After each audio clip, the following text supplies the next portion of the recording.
All right. Good morning, good afternoon, ladies and gentlemen, all around the world. Welcome back to another episode of Full Circle. Today, we're going to be going over Knockout 2 as well as a general analysis for the format of this year's Corsace Open. I'm Kay. If you don't know me, I'm a tournament host and I'm a referee in the tournament scene. We're just going to have everyone introduce themselves, starting with iFlame. Yeah, I'm iFlame, commentator for various tournaments. Hello. I am Shiba. I'm currently a Kobeni Fumo who's really stressed out at work, but I was planning to have cams on, but I think I said that I was going to do cams too late, so you won't be seeing my face. But yes, hello. It's a shame. Yeah, I am commentator. I am commentator guy.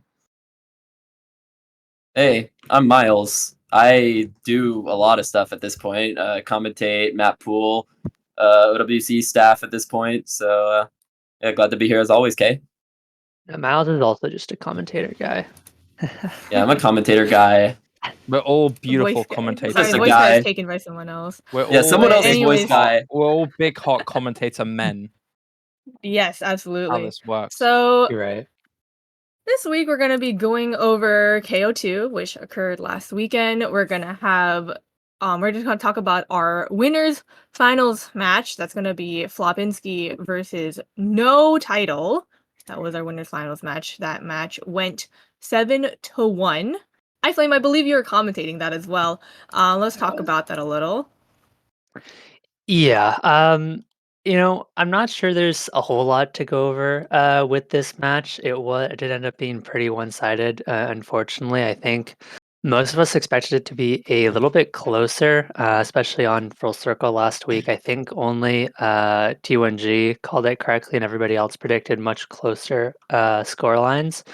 But at the end of the day, it was just the depth was just too much for Flipinski. No title had some strong scores, but it just wasn't enough. I do think worst HR player, not necessarily underperformed, but in their previous match where they beat LaFish, I think 7-2, 7-1. Worst HR player had like 3 FCs, and on those same maps against Flipinski ended up getting 300k on all of them. So maybe either a bit of an underperformance from worst HR player or just not being able to match the same pop off, which is insanely hard to do. So I don't blame him. But then on top of that, you have Malashevsky top scoring every single map in the match, which is absurd, and it wasn't close. Yeah, it wasn't. It wasn't, dude. I mean, I was expecting to be a lot closer. I was really hoping that Worsted Sharpler would be able to like rival Ristal, but I can't lie to you. I think this is probably one of Ristal's best matches yet, if not ever. The dude Yeah. has literally, I'm willing to agree, yeah. unironically, top scored every single map, every single one. Not a single map where somebody, especially someone like Wesley Child player, who's very likely to overtake Malashevsky on a few maps here and there, especially the gimmick heavy ones. No, Rizzo just top scored literally everything, and that's why he almost got a 3 match cost in that entire match. And when you, as you mentioned before, I flame Wesley Child player maybe not still performing great, but not performing maybe as well as some of us expected. Still getting second place in the match cost says a lot about the match. Mm-hmm.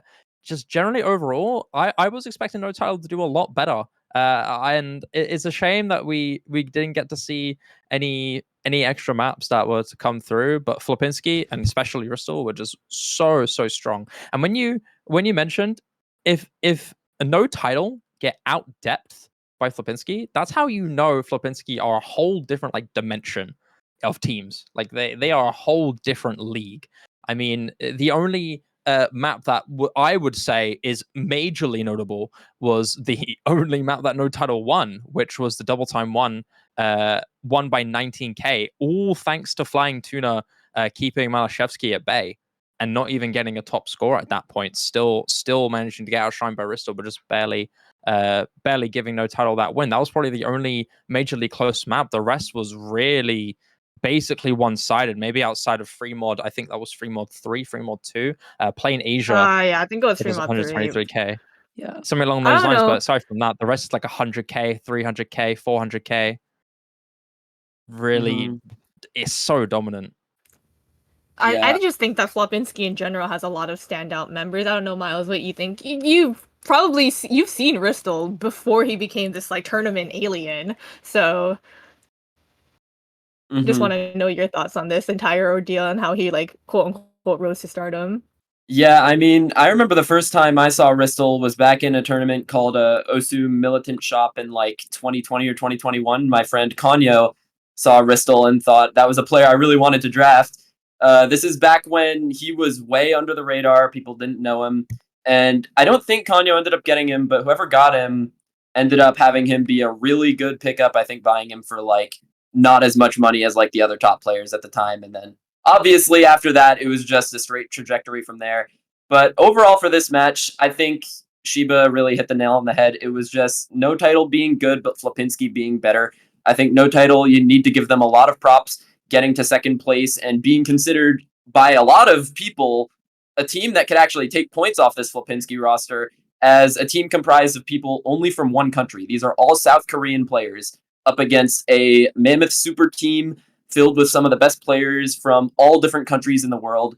It just goes to show, I think, how scary, one, South Korea is going to be in the Osu World Cup this year, and two, just how strong Flopinski ended up actually doing. As you say, off of Malashevsky putting up great performances, I think you have to give a lot of credit to players like Henry putting up insane supporting scores as well, and just really closing the door on no title in this tournament. I mean, legit, it's not even like having Ristel out of this picture still makes Flopinski like a great contender to take the whole tournament. Yeah, it's When the you- I craziest still thing. think, yeah, That is absolutely. so insane to think about how You good have this Flopinski Henry team and is. Takedo, who are some of like the best hidden tech players in the Yeah. world, and even then, they're not even just hidden tech players. They And they then stand so far beyond those skill sets. Yeah, and But then they you've got like Intercambing as well to flex on everything else, and also just being really good on mechanics to just put that on top of it. They're just so strong, man. And Nineric yes, is great. Everybody thinks that he's a speed one trick, but he's not. He's so good at His other hard skill rock. sets as well. that's the Yeah, that's his the hard rock is narrative actually so Yeah. crazy. I And think everybody just sees him as a speed player. That's definitely not what he is. And it's such a shame that these types of players, especially like Nineric, Henry, and Takedo, are known for one skill set, which, you know, of course they excel at, but they're still incredibly top level at so many other skill sets. And it's a shame that other people don't know about it. I think what's beautiful about Nineric's 2023 this year is that narrative is starting to get massively shut down. He's managing to kind of be separated from people who would associate him like similar players like Scytho and Flaro and major kind of speed anomalies, but very primarily speed anomalies. And Nineric is a speed anomaly, but he is also way more flexible than that. And I think we've pushed this narrative a lot recently about Nineric. I think that started in Corsace Close, and a little bit before that, COE was a great tournament for him. I got to see him flourish in the tournament scene, taking FlyingTuna to tiebreaker. It's still huge. It's great to see Nineric I just kind remember of when he was get named himself out of that Serve. spotlight. Yeah, literally. Now give him his US flag. Give him his US flag. Yeah, I remember when isn't he was named Serve, and I didn't realize that he name changed to Nineric. So I had first seen him, I think it was like 2020 or 2021. It was Suiji or Hippo Cup. It was one of the two. And I'm just like, okay, you know, and then he like rose up through the ranks. I'm just like, oh, Yeah. that's who Yeah, you were. I feel like Corsace Close is a pretty bad judge of players' skill sets because if you look at Corsace Close, Nineric pretty much just had speed, but that was playing against, the other best tournament players in the entire world. So, of course, when you go up against players who are that good, if your other tournament skill sets are not greatly above average, you're going to lose those picks. And I think that's what happened. Nineric had the speed, but the competition was just so good that the speed was the only thing that could shine. But obviously, when you play open rank tournaments and go up against, not the best players in the world every single round, some of those other skill sets, like the hard rock that you guys mentioned, do get to shine. And we see that Nineric is really more well-rounded tournament player than just the speed, of course. I mean, Well, he still took MCY4 to tiebreaker. I mean, that Mhm. should shut a In lot all of doubts. fairness, Nineric had like tech issues, I believe, the week before, so he had to Yeah, FF his yeah. first match. So getting out of that, in my opinion, like really bad situation and trying to just do your best against someone who people, I like legitimately people voted against him when asked about his results against MCY4, like, oh, do you think you're gonna win? And some people said no. So going up against him with that mindset and going to a tiebreaker, in my opinion, is still worth it in the end, because he gets to prove, like, yeah, I had some really bad, mess ups these past weeks or whatever, but I'm still here and I'm still here to play. Yeah. Well, it has to be acknowledged that just to take points off of like at least 2/3 of the players in Corsace close, you really have to be like not even above average, like iFlame says. You need to be borderline specialist level at any skill set Oh to be yeah. able to confidently pick it in every single match in Corsace close, which he obviously had with the speed. And I think the hard rock pools in closed weren't really as suited to him as they were in this open. Lots of really difficult like aim mechanics in the hard rock pool and lots of aim control as well, which I know is not necessarily Ninarik's strongest skill set, but hopefully if I assume he'll get invited back this year. I don't know exactly what the invite list is looking like yet, but if he does get back here, I'm expecting to have some more really great performances from him. Hopefully this year's close, or sorry, not this year's, next year's close in 2024, things go a little, maybe the invitee list will be released earlier or whatever, and internal review and whatnot. I can't say, I can't speak for the host of that, but I'm excited to see what the invite list will be for 2024. And let's talk about another player that also flew under the radar and for some reason nobody knows about. Nahus. For some strange reason, nobody knows about this man. He is the other Polish player on this team, and people don't seem to know about it. Nahus is still an incredibly great competitor. People I'm have gonna been be honest. I don't And people, know. like, lots of people just don't know who he is. That Nahus, is surprising to Yeah, me. like, lots of I feel people like just don't know who he is. as a tourney And, player, yeah, he's a sorry, tourney player. I think he's like in a similar situation. Like the way I like categorize him as a player is a similar way you would categorize a player like Rudge, where originally yeah. people knew Ganahus as like mainly a DT aim player, but we've seen over the years people who are really good at DT aim when they try to broaden their skill set and get good at tournaments, they've been like extremely successful as that. Rudge being one of the examples, Ganahus being another example who's just like, in OWC last year when Poland got fourth, he was obviously in the shadow of Malashevsky, and he had to, I think, fight with that in this tournament again. But whenever you see Nahus in for a map, he's been doing exceptionally well, just getting like always that second or third best score on his team on his skill sets, and he's just getting better and better. And I know I've been talking about OWC a lot already. I think he's going to be another one of the shining stars for Poland this year as well. Oh yeah, definitely. No, I kind of agree. I mean, not only has he managed to flesh out, but even now in his prime during his solo scores, he's far and away one of the most agile aim players I think I've ever seen. Ever seen. The dude is insanely levels of agility. And we're not talking like aim specifically. I'm talking like speed. Like the insane BPMs that this guy can play with DT aim is simply like absurd. Which is why it makes him one of the best kind of DT1 kind of players.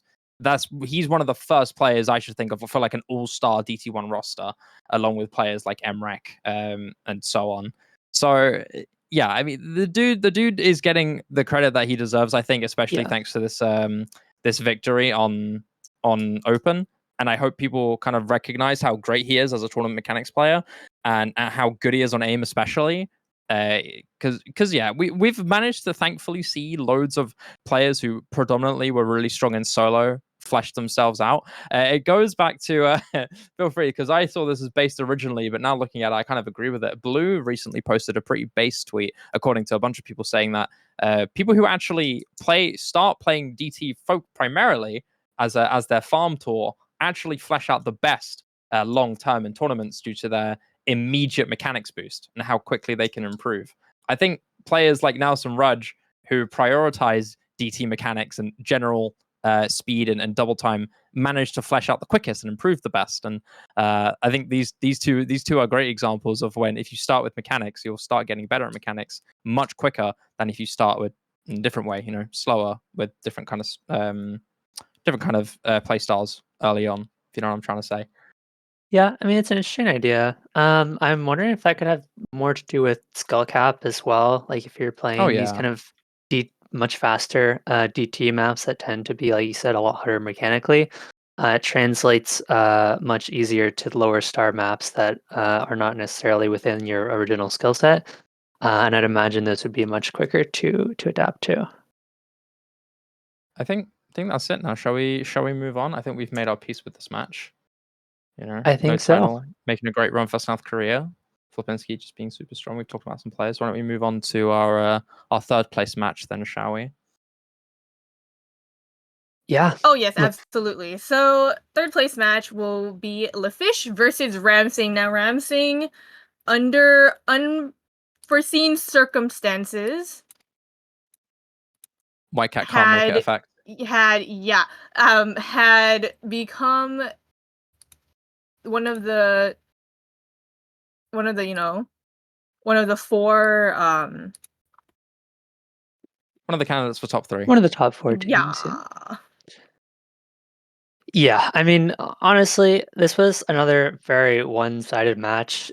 Even just on paper, it looks very one-sided. On Ramsden, you have a lot of very talented tournament players. A very, I feel like, well-rounded team with solid depth.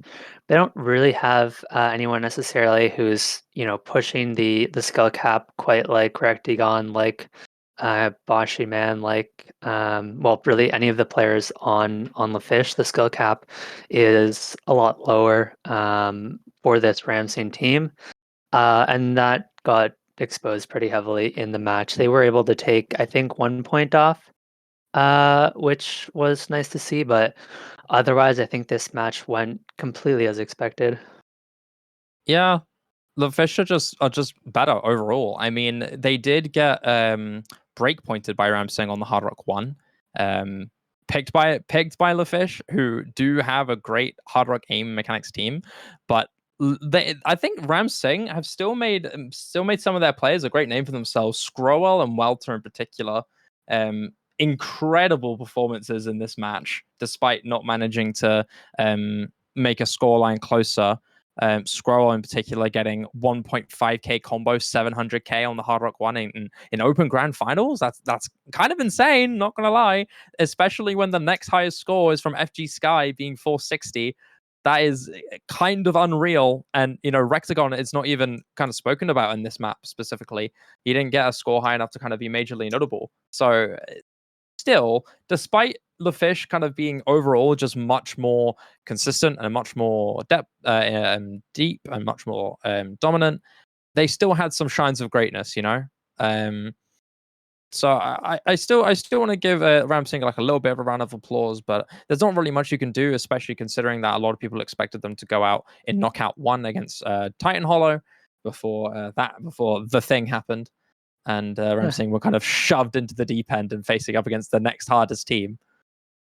Yeah, exactly. Ramsing, I think they did about as well as they could against a team like LaFish, because obviously, as you mentioned, like against Titan Hollow, like no offense to Ramsing, like they probably were not meant to make it to this round, but obviously due to the circumstances they did, and they were still able to get a few points on the board up against LaFish, which is pretty much all you can ask for against a team with the likes of Rectagon and Cookie Z. Like, yeah, Ramsing has good players. You mentioned Scrowl, you mentioned Welter. Players like Les Perry, who's just been exploding this last half year. Rafji Pio, who's the best performer on the Ukrainian squad last OWC. That turned a lot of heads. But then again, you're going up against, just like a team like Flipinski, a multinational team with some very well-established tourney players, some honestly like transcendently good OSU players in general. Like, you're going up against Cookie Z. How could you not be like a little bit shaken up? Like, I've been in that spot. He's a scary player to face. And then obviously Rectagon, who's the best USA tourney player right now. Like, just getting a few points on the board is good for Ramsing. And as you said, they deserve all the respect of everyone for making it that far and at least putting up the best fight that they could. I think in general, like, this team was really good on paper, and Ramsing, being as good as they are, just could not match a bit. I think it's like, once again, those, like what happened in No Title. It's like a country-based team up against a super team filled with players from around the world, like Miles like touched on in the last match. So I think it's just an unfortunate circumstance of how like the team was built. Not to say that they aren't good players, but it's they decided that this was more for themselves rather than like in my opinion, how I see a country-based team is like you guys want to play with your friends and people that you're comfortable being around, and also like literally zero language barrier versus an international team where you might have some of those issues. Yeah, you have to look But at the pool as well a little bit. I think obviously the Corsace pools are very hard and have an insane amount of aim control compared to your standard tournament pool, and I think that favors LaFish as well. Yeah, I don't really know how else I can add to it aside from just mentioning more like potentially notable maps. I mean, Rectagon was still completely shredding. Trocomint was still really consistent. Um, it was kind of the typical dynamic duo of those two guys, and then having it expand within the rest of their players throughout the different maps. I mean, through and through, this team was so good. And Rexagon, of course, getting top match cost and getting probably one of the best scores in the whole tournament, if not the whole week, with an FC on. Let me just double check I got the right map. Free Mod 1, yes. Getting a full combo with Hard Rock on Free Mod 1 is genuinely unreal, and kind of rivaling as kind of a similar vibe to Malashevsky in the last match, where Rectagon FC'd, and the next highest score was by Gamer with no mod with 400k. That is just that is mental. Goes to show how good Rectagon is overall. I think overall this third place match was, but despite being 7-2, it was a little bit more interesting to watch. I still the world may never know why no title protected Fremont won and never picked it, and the world may never know how different it would have been if Titan Hollow had won or had, played their match against Ramsing, and Ramsing wouldn't be there. But these are all what ifs. We are going to be moving on with that, and we're going to be talking about Corsace Open 2023 as a whole. A lot of it is just going to be expectations versus like results, performances of teams at different levels, overall, just an overall review. We're going to touch on it very lightly because, in case you don't know, shameless advertising part 2, we will be having Discord stages next week. We believe it's a little bit more personal to have this kind of conversation in a Discord. So times are to be determined, but next week, Saturday and Sunday, we will be having that in the Corsace Discord server, !Discord if you haven't done so already. But we will be going to some final thoughts of this. I think it's very safe to say that a lot of people agree, even people in the organization agree, that the format this year was not it. And there are changes. I will say that. I will put it out there now. There will be changes. Hopefully good, but there will be changes to the format. As well as just an overall, and on a more positive note, I think some of the teams performed very, very well despite the circumstances that they were given, especially in group stage. We saw a lot of interesting matches, as well as the ability for certain teams to shine. People that we've never heard of, teams that we never thought could be formed. It was a little different going with a teams of 6 format versus what most people are used to, which is a team of 8. I don't know what your general thoughts are on, the teams of 6 versus teams of 8, the early stages, etc. One thing that Half Slash actually mentioned yesterday about the composition of the pool and the tournament in general is that it just kind of ended up they wanted to favor all-rounded players. They wanted to, I guess, like maybe put a little damper in the meta of having like a team with too many specialists on it. They wanted teams to fill their 6 players with mostly all-rounders, which is what we saw with a lot of the top teams, and which is what we saw a lot in the map pool composition as well. But one thing that I thought was really interesting about the format that was pushed forward was how, unironically, looking back on it, round robin might have been the most interesting round to watch of Corsace Open this year, which is something you basically have never said about any tournament in the history of OSU tournaments. Like, when is the Unironically. group stage the most interesting? Like, I've never seen that in my life. And I think the biggest thing that really made Corsace, I guess, maybe flop in the eyes of some people this year was the lack of double elimination. Because you saw, like, one of the most hyped teams in the tournament, Titan Hollow, lose and be eliminated due to a single FF. And that is something that is really mean to the players when you're only able to have 6 players on a team. Like, obviously, you saw 2 players or 3, whatever, no show for Titan Hollow, and then you can't play a match. But if that had happened on an 8-player team, you could still roll up with 5 and at least try your best. And I don't know. I just think that the priorities maybe were. I think the priorities weren't really straight to where they should have been.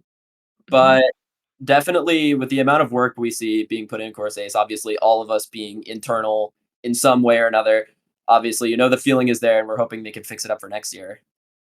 Yeah, I kind of want to touch on what you said at the start about the specialists versus rather wanting to have more all around players rather than favoring specialists, and I'm not quite sure I agree with that as a philosophy. I feel like in these high level tournaments, it's I mean, I feel like it's super exciting to see, a player like Badu just go off and take over on some like insane rating map, or see, a player like Emrek or Whitecat go off on a name map. It is fun to see those specialists pop off on their respective maps, as long as it's not every map, of course. Thought they should have their 1 or 2 maps in the pool they can do really well on. But as a whole, I'm not sure that moving away from specialists is going in the right direction for these kind of big open rank tournaments. Badu's not a specialist. Let me correct you there. That Huh, guy, I don't know if you were watching his he's not a matches. That guy was specialist, doing but well on. He is the king gimmick player, but he is more well rounded than people give him credit for.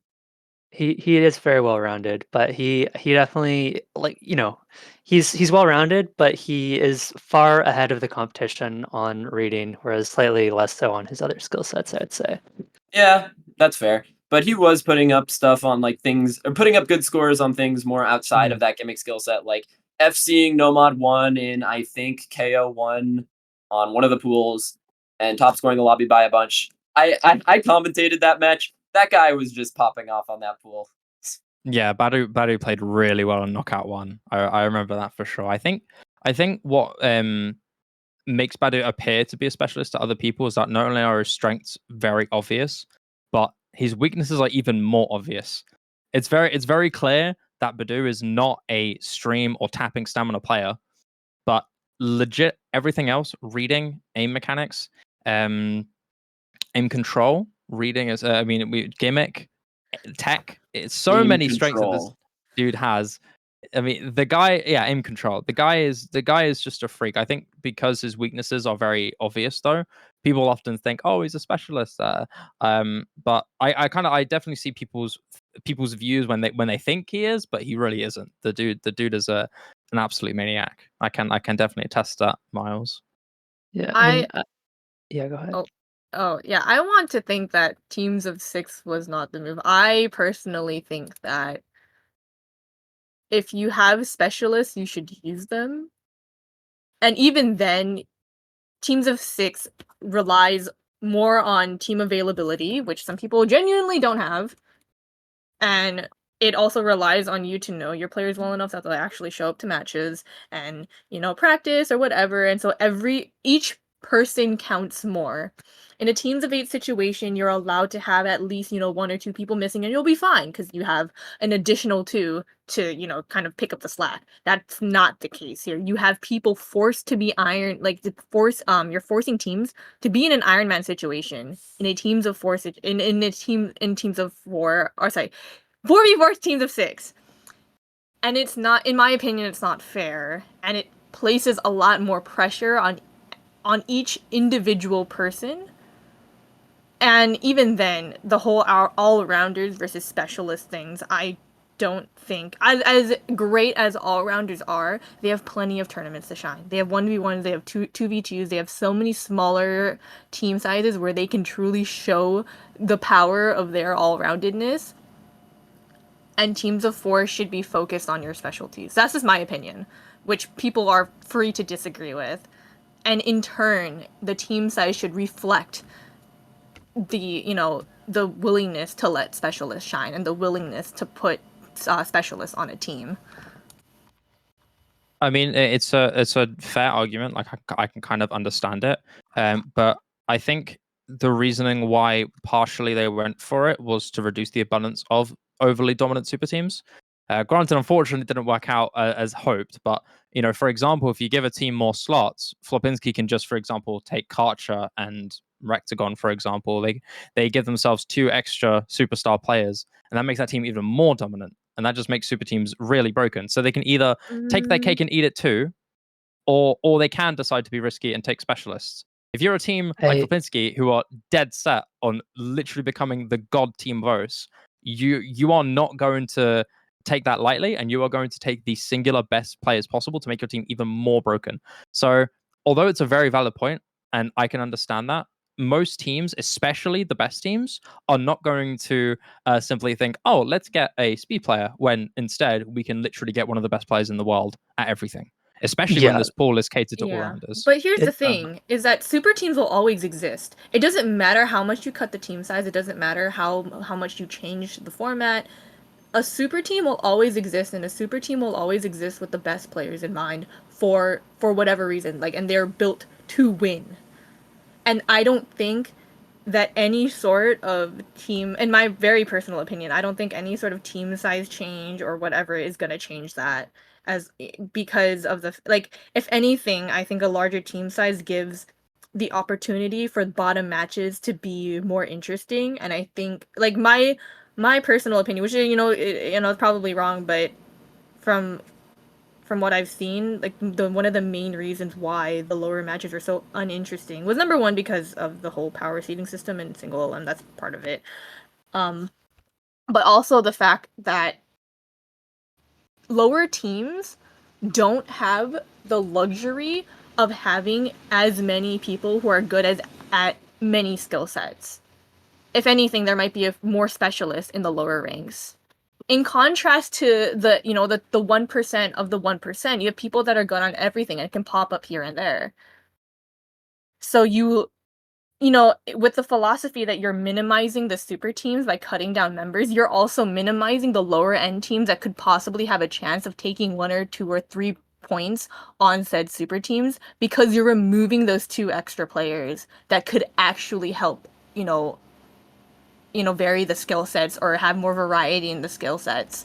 And that's why I think that the matches this year were, very, much more, much less interesting compared to previous years.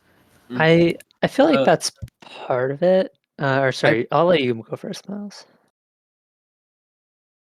Miles, no! Oh, never mind. Miles! I'll go ahead. He's gone. No, Okay. Miles. We've The got Miles. interruption killed him. Anyways, well, I guess I'll go ahead then. I feel like I'm back. Hello. oh, he's Oh. back. Oh, he's back. Okay, Oh, okay, did you want to okay. say something? Did you want to say I something? do want to say something. I'll My let you internet go. just tried to stop me from interjecting, but I have a point. I think that the real argument between favoring specialists and favoring all-rounders is more of a map pooling conversation than a team forming conversation. Yeah. Which is something Yeah. that me, Dio, and Half Slash were talking about yesterday. And the problem with that in this Corsace was basically the way that things were favoring all-rounders is just having aim control injected into every other map. So it ended up being just an aim control pool, because generally more well-rounded players are able to play different styles of maps that have aim control injected into them. But you see a lot of other poolers like Dada push this point about how the pooling meta really created a generation of specialist tourney players, because if you played tournaments anytime between late 2020 and early 2023, every single tournament followed the exact same format for a map pool. You knew that each pick in a map pool would be one thing. So you had players just spend all of their time getting good at one specific thing. And by doing a more free-form style of pooling where you don't necessarily abandon slots, but say like you're more open to having different skill sets combined with each other. Like in USC, we had Nomad 1 be a 230 BPM AR8 map.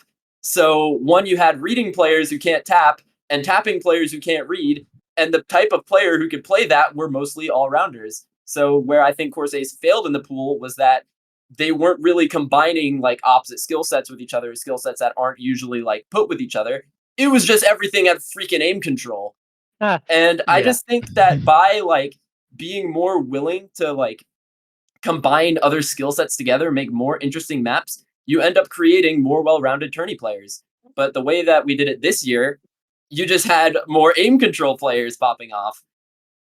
Yeah, I mean, I think it is nice to move away from the kind of typical slot pulling that we see, but like you said, I'm personally a big fan of what Dota is trying to do over in USC with the less conventional pools. Just inserting aim control into every map is, I think, probably not the direction to go from a basic philosophical standpoint, but we'll see. That has been kind of Corsace for a while, just very heavy aim control compared to most tournaments, and maybe we will move away from that a little bit. But I think you know, really exacerbating the problem of the, I guess, I mean, not so much a problem with the super teams, is that the second super team that would typically be the contender and hopefully put up a good fight against Lipinski did forfeit out of the tournament. So if you look back to last year's Corsace, right, ended up going to bracket reset. The Emrek, Whitecat, Zudinator. I don't remember their entire roster at this point, but ended up going to bracket reset. If that team FS like 2 rounds earlier because they just don't have the players to show up, all of a sudden Corsace 2021 is going to be look pretty one-sided as well in the later stages. And then, of course, I think the earlier stages were very one-sided, not with completely unrelated to the team size. I'd imagine that has more to do with the format and the sets, the three pools, causing a lot of teams not to practice.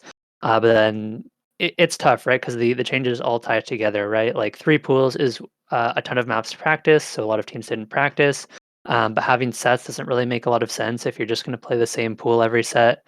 So just a lot of things that didn't work. But yeah, really, I think having the perceived, going into the tournament on paper second best team forfeit and not being able to have a closer match potentially in the grand finals made the tournament as a whole feel a lot worse than it may have otherwise been.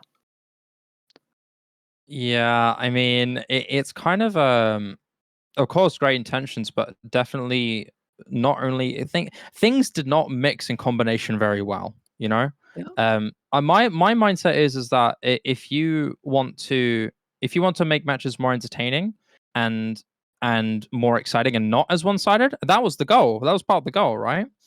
If you were to make a pool around all rounders and then restrict teams more, they're going to be more entitled to run all rounders, especially in the super teams, like Kay mentioned earlier. If you were to make it so, there were less players, but the pools were more heavy on the slots, more specialist heavy, that would make things much more exciting. That's like an example of what could happen if things were changed just a little bit differently. And on top of that, the format of single elimination and the really punishing system that we had earlier on, which had a lot of complaints where people literally just didn't join in like a minute later, or had like a small time zone confusion and instantly they're out of the tournament. We had that happen previously, which was a big like underlying issue. But generally just unfortunate execution, and as well as that, things just not meshing the right way people may have imagined it to be kind of was the big ender that made everything really problematic. And it's really sad, especially in knockout one with the three pools, that players were enticed to not play the maps and try them out and practice them, which sucks I because it's a full custom map, full custom tournament. Yeah. No, yeah, which really sucks because a lot of mappers' hard work didn't get appreciated enough.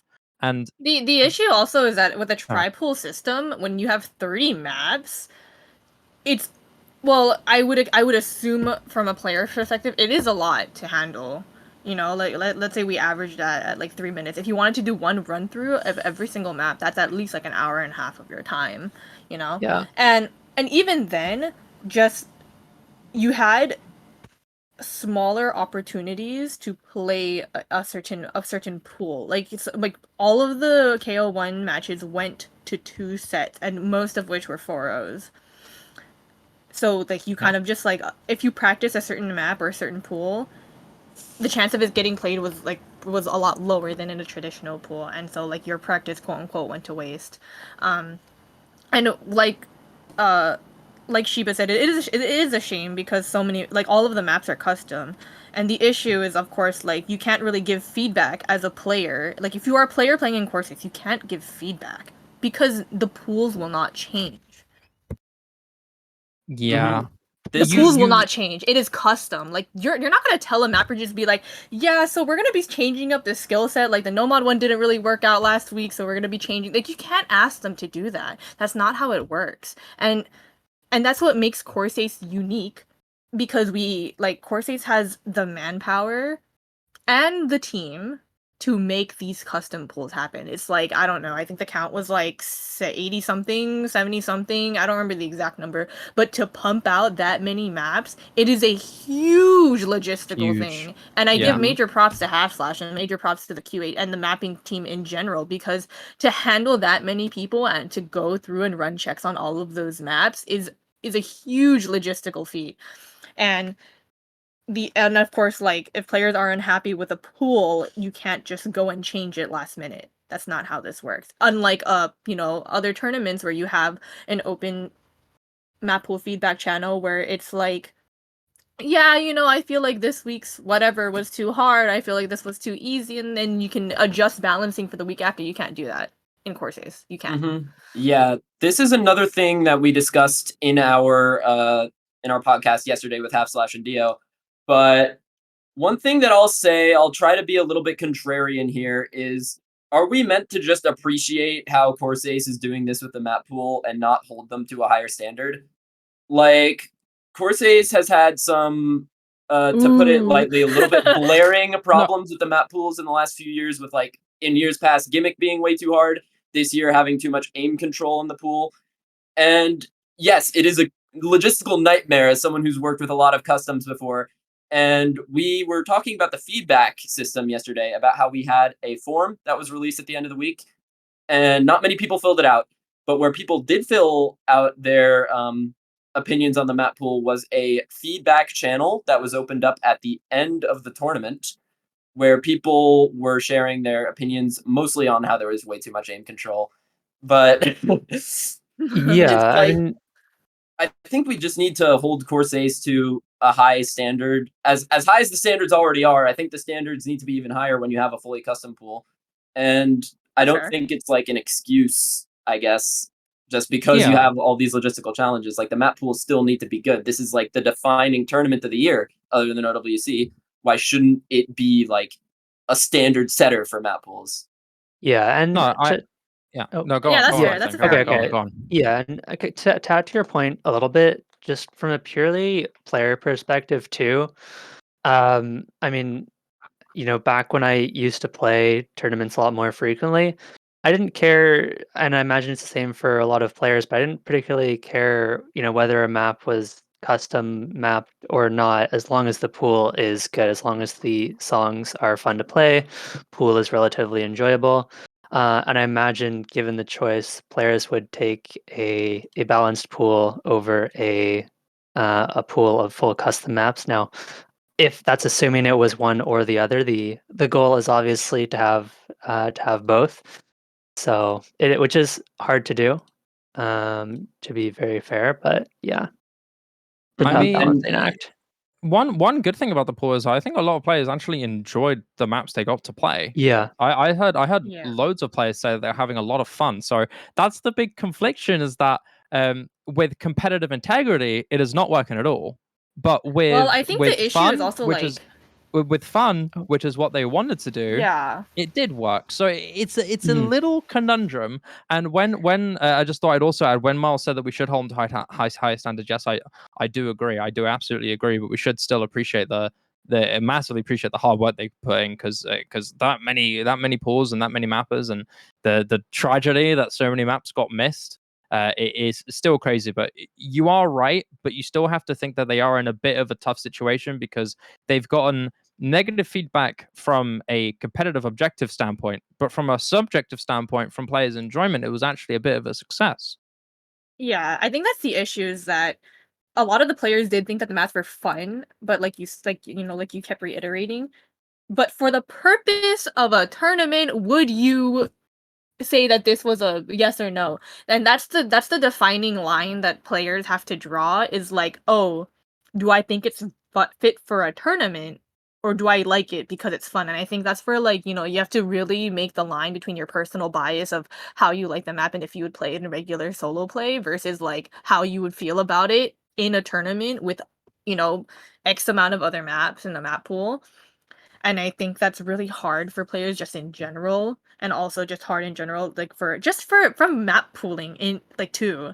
It's so hard, and I really wish that Dada was there. Unfortunately, he wasn't feeling well yesterday, so he couldn't make it. But I really wanted to ask Dada why he, like, if I remember correctly, OWC had tried to do full customs. However, they went back on that decision the year after when Dada started, to map pool for the World Cups, and he decided not to go full custom. On top of that, he also changed the map pool slots. So I really wanted to ask him about that direction, because I feel like that if the World Cups are doing it, you know, what led them to these decisions, Mm-hmm. and is there a benefit? Is there like it's literally just, you have to look at the data, you have to look at the opinions of players and the feedback, whether or not you like it.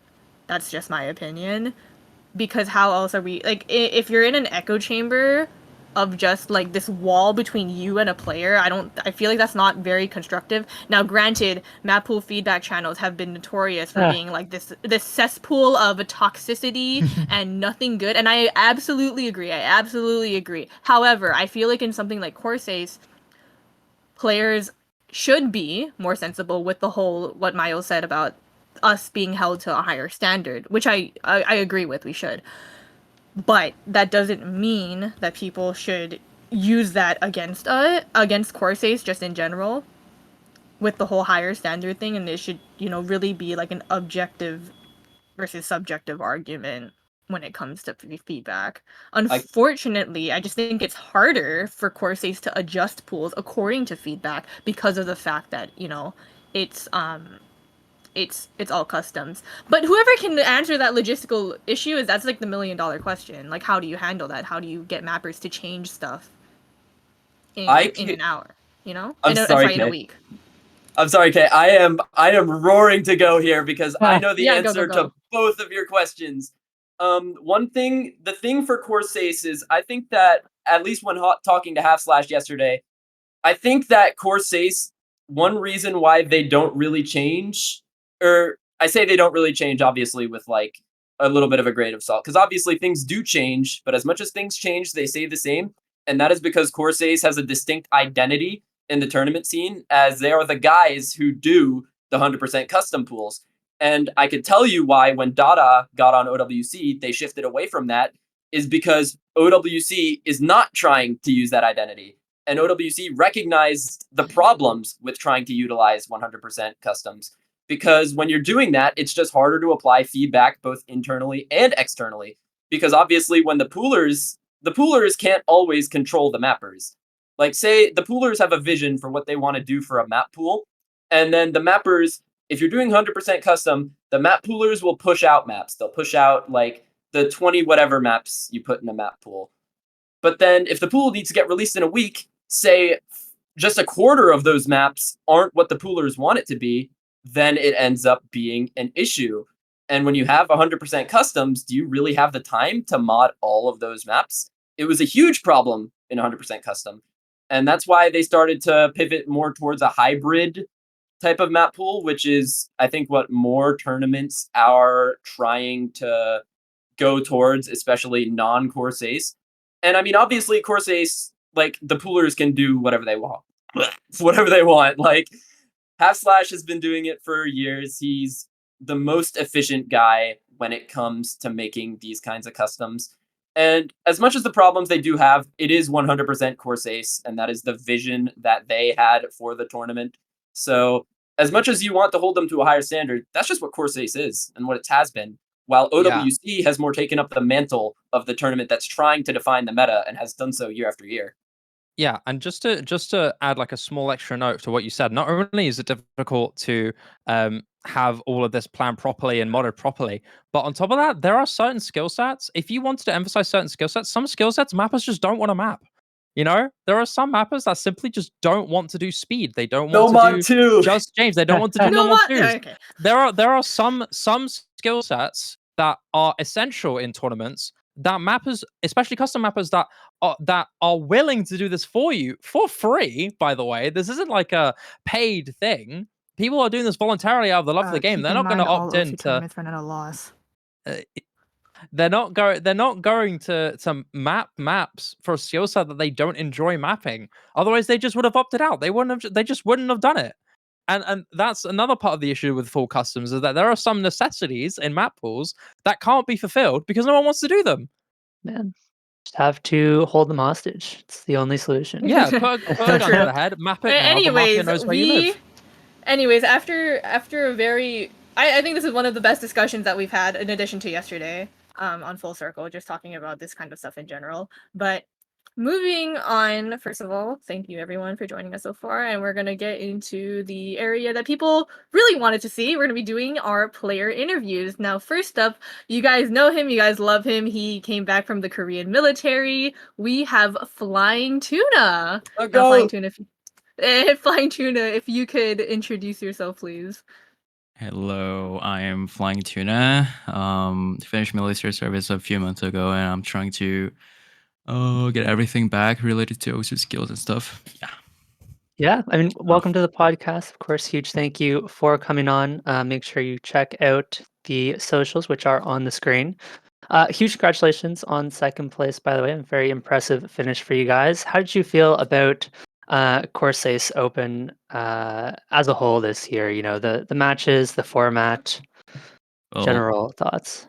it was in general like amazing experience. The matches were all like really like tense, and well, overall, it was really like good because it was my first ever team tournament. Like after I finished my military service, so it was like one of my way to like de-rust my tournament skills. And the Corsace map pool was all like amazing, custom songs and stuff, and new format was interesting. So yeah, it was in general just amazing.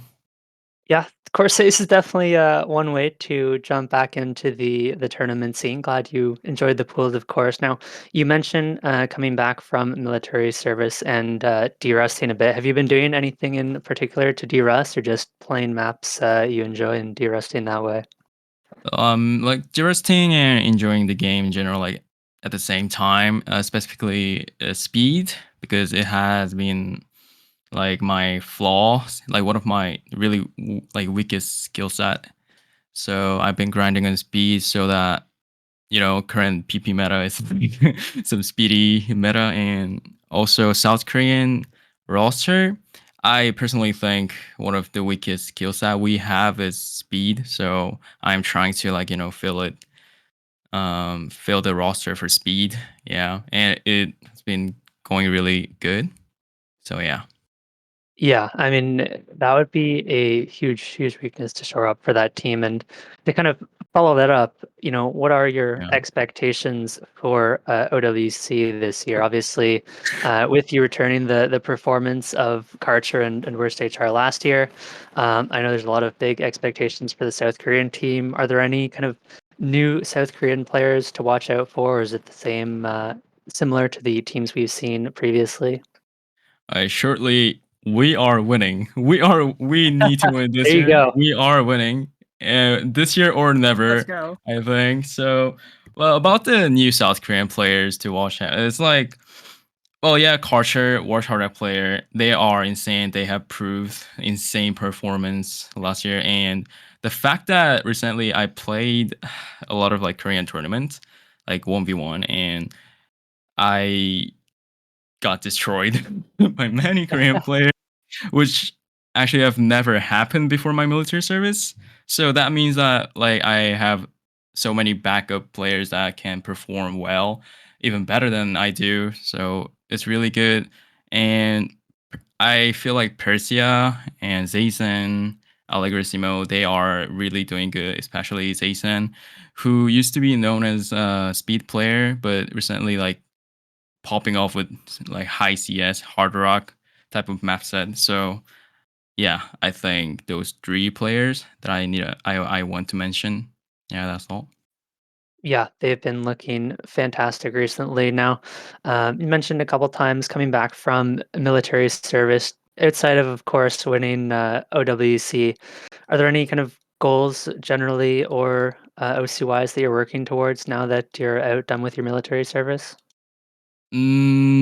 Like in Osu, I just I don't know. I just want to like de-rust for now and just uh like do like as best as possible. Like I want to go as far as possible after de-rusting.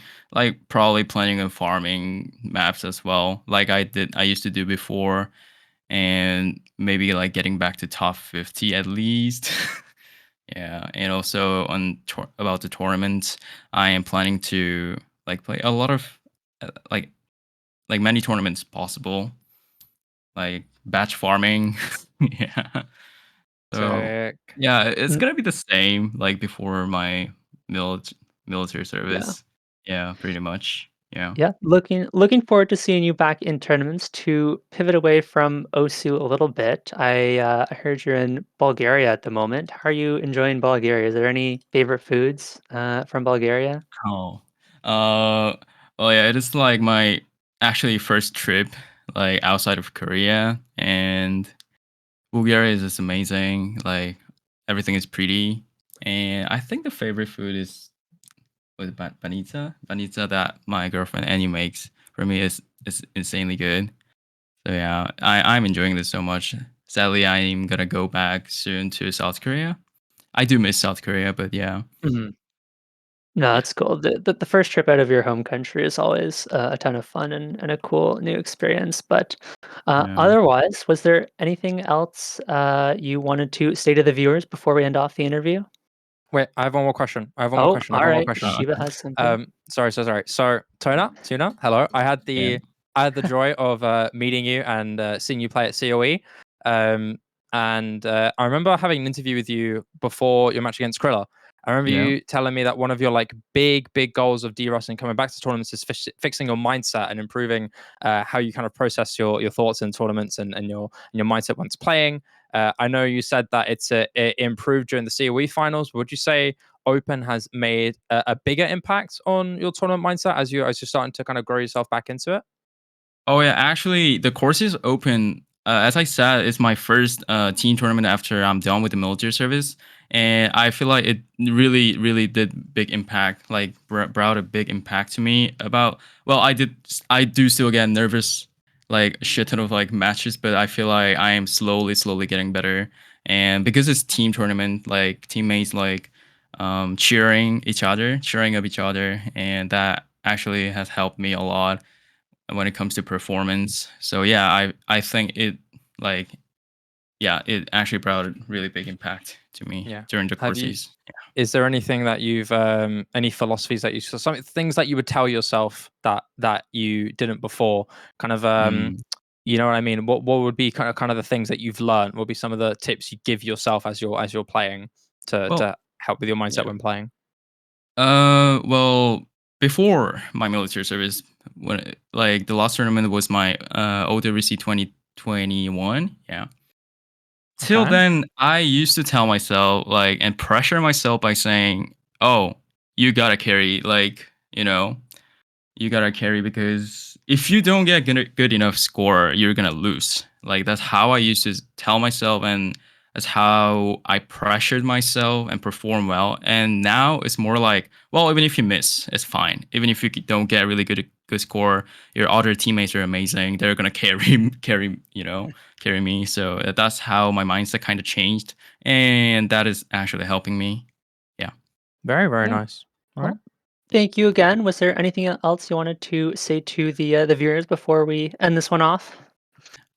Thank you so much for supporting me and waiting for my military service to be done. And I'll try my best to be me. Yeah, like, I'll try to perform and I'll try to impress like I used to do before the military service. Yeah, thank you so much.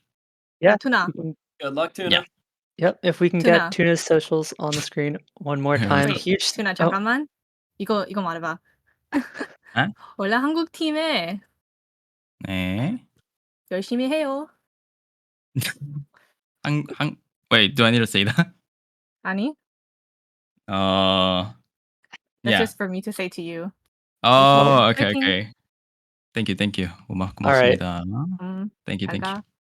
Bye. Well, I'm as lost as all the viewers are, but huge thank you to Tuna for coming on.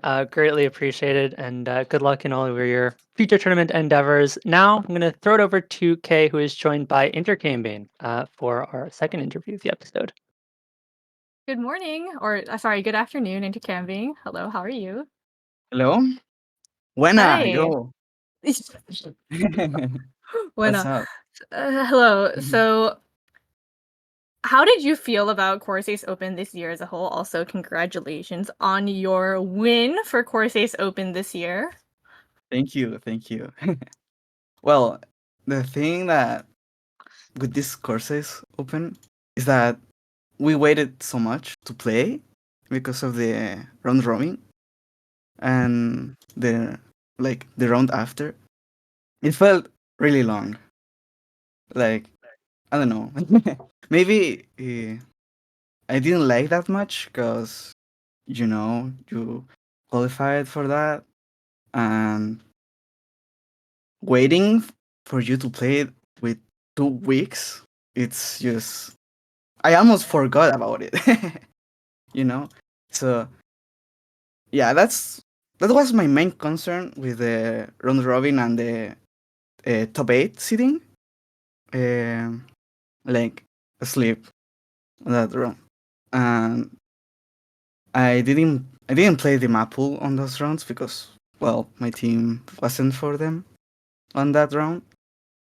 But I have seen some maps and they have bangers, so I like that you guys had a really good song selections for this Corsace round. Corsace Open. So yeah. Another thing with Knockout 1 and Knockout 2 is that on Knockout 1, the matches were longer because we have to win 8 maps instead of the 7 we had to win on Knockout 2. So that might we had to be prepared for that because it's a longer match. It's a lot of more maps you have to play, but overall I really had fun playing all of them. Yeah, that's it about the whole tournament. All right, Intercambing, I have a question for you now. So, I don't know if you've been paying attention to some rank restricted tournaments, but Chile got 4th place in the 4-digit World Cup this year. And I wanted to ask you if you're excited for OWC this year, if you're thinking of playing that with some of these upcoming strong Chilean players. Oh, yeah. I will be playing World Cup this year. Let's actually. go! Let's go! I will be there. Yeah. Saying the 4-digit team getting 4th is actually really nice. To be honest, I wasn't expecting that much because I don't see that much rank restricted. I have some friends though. Have Wawilo, which he improved a lot and he played so well. I have seen some maps where he got like 700k and they won because of that. So yeah, I'm actually really excited to play with them. I hope some of those players can actually show up to the tryouts because I've seen a lot of 3 digits too coming to the tryouts server. So yeah, we will have like the best players for the 4 digit, and now we will have more like 3 digit that didn't happen that much. They didn't had 3 digits on the World Cup team. So yeah, I'm really excited to see the World Cup this year. That's good. So, moving to my next question, did anything from grand finals like surprise you, or did it go just about as expected in the VC? I did look back at some of the VODs from that match, but in the VC, you guys all sounded incredibly nervous. I just want to Yes. know like what that environment was like. It was really tense. I want to say that it was really tense. I was nervous as I was. That was probably the most nervous match I ever had because I really wanted to win Corsace Open. I never won. Like my best placement was third place on this tournament, so I really want that Corsace win. And we actually like practiced a lot, made a lot of practice lobbies through the whole week, more than like 3 times. And yeah, um, Didn't you win third place last year? yeah, Oh, third sorry, I place. heard. Yeah, okay, sorry, I heard something else. But Yeah. yeah, I'm really happy for your win. I think your team, deserved it. You guys did really, really well. I mean, I can't speak for any of your other teammates, but I'm sure they're just as happy as you to win. Yeah, we were really happy because we really thought it was gonna be closer because we didn't have the confidence enough to see if our scores were good enough to win maps. But when we saw the winning streak we have with like 3 maps, I think, after the point they won on DT1, I think it was. Yeah. Uh, we really had like, okay, let's work more, let's prepare more for the upcoming maps, and we actually managed to win a lot of all of them actually after that breakpoint. So yeah, we were really nervous. We didn't expect Malice to perform like that. Honestly, Really? yeah, because we based on our spreadsheet we had with scores, and he wasn't feeling like he didn't have good scores. Like he had like 700k, 600k, but he managed to almost FC all of the maps.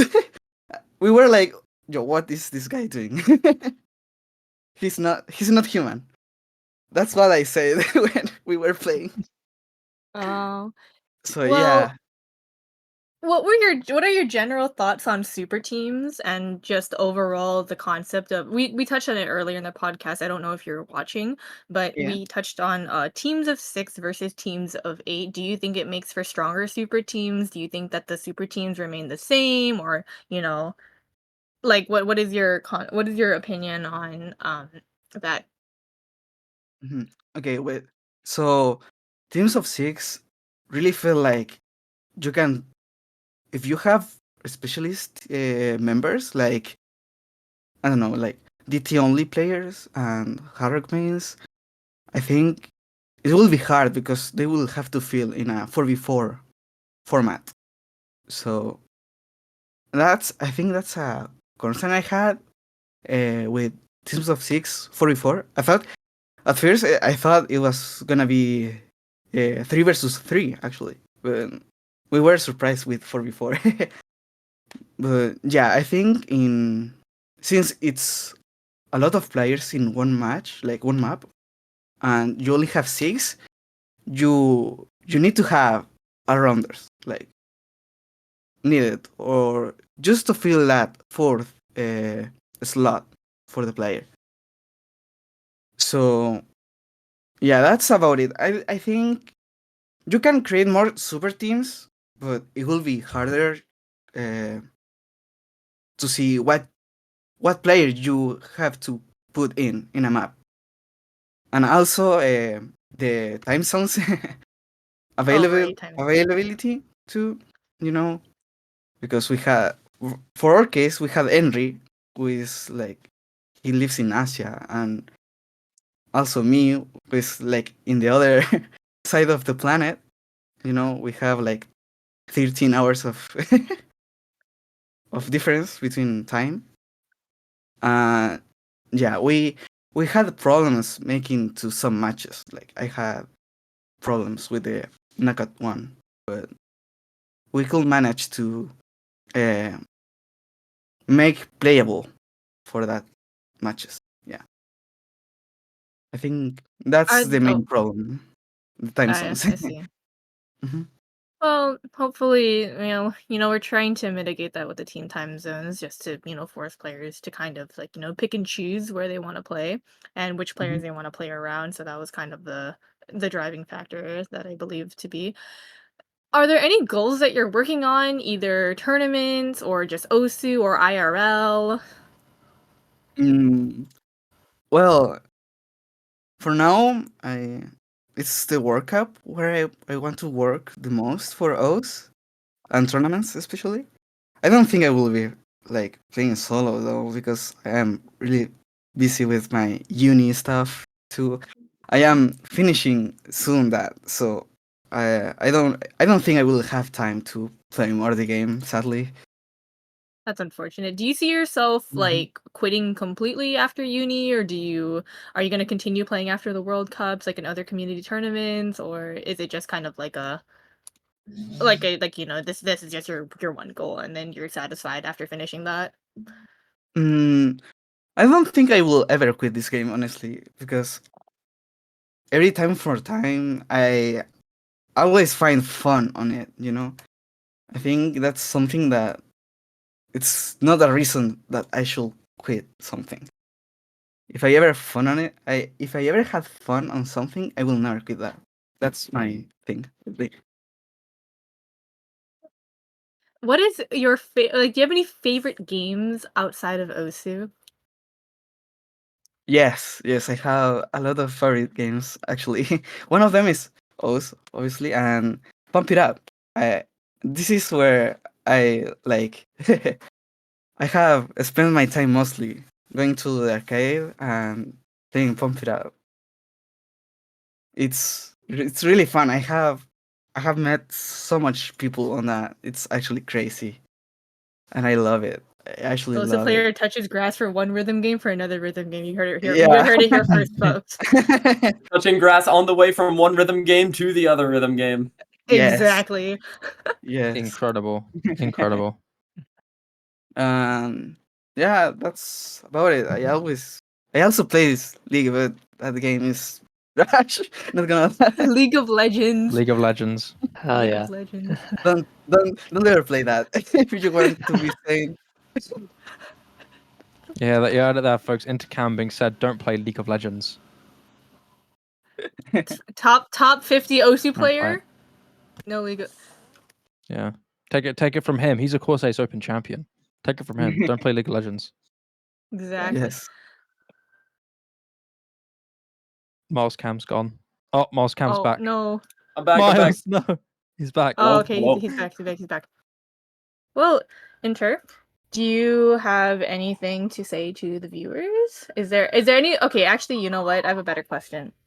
Mhm. Who are there any like driving forces that keeps you like in tournaments? Because obviously you said that you don't do a lot of solo play. So what is Mhm. your main reason for staying in tournaments? Like, is there a particular reason, or is it just for fun, for Yeah. friends?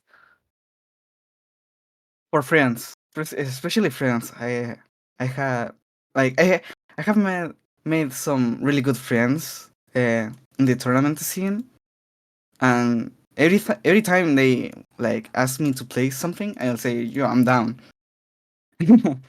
And it's actually really fun to play with them. I love it. I actually love it. I will not quit because time or something else. Like I said, it's if it's fun, I will be there for sure.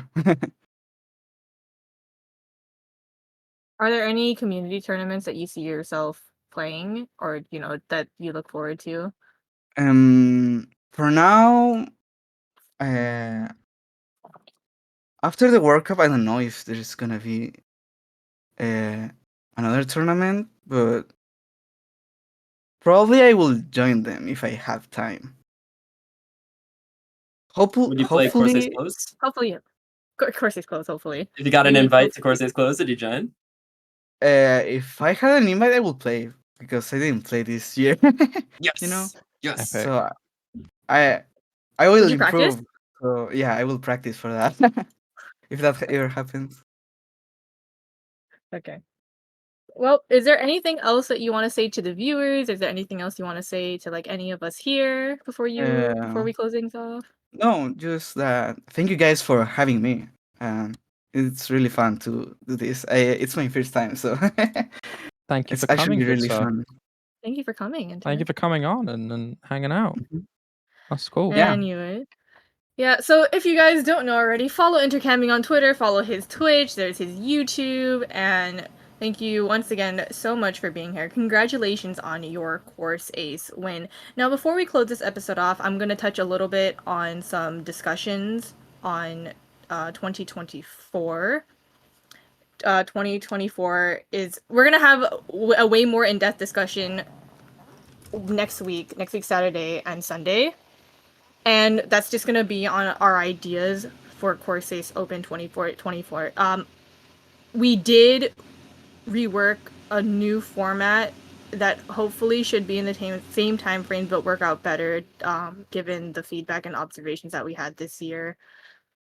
The only name that I have for it is called a seed funnel because I legitimately did not have a better name for it. And it essentially utilizes double elimination and Swiss formats. But we will have more information next week.